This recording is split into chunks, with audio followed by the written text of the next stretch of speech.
Sveiki, turime Audi A7, 2013 metų iš Amerikos. Matome, nėra prieki grotelių, kaip ir po auto įvykio, bet silpna. Čia truputį kapotas nusileidęs, bet manau susireguliuos. Matome, nežinau ar matosi porą įbrėžimų ant kapoto, smulkus tokie. Dar vienas rimtesnis defektas.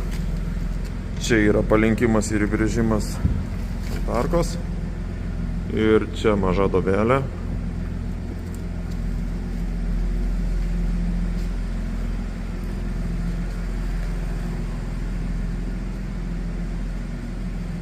Trys litrai benzinas, 4 varomi.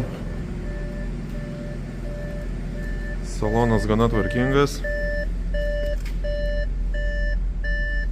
Pipsinės durelės pradaros.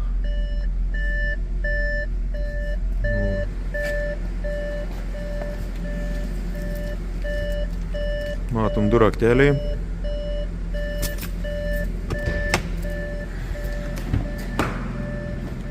Gale irgi viskas kaip ir tvarkinga, bet turim truputį atkritusių lubų.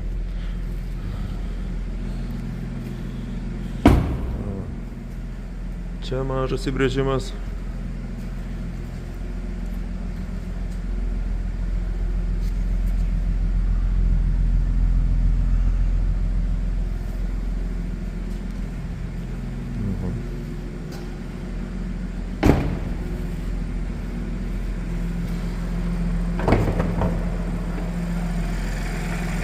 Tai variklis. Atrodo dirba, kartais, kai užvedu šaltą, dirželiai truputį nori cypsėti. Aišku, reikia pasidaryti aptarnavimą. Tai va.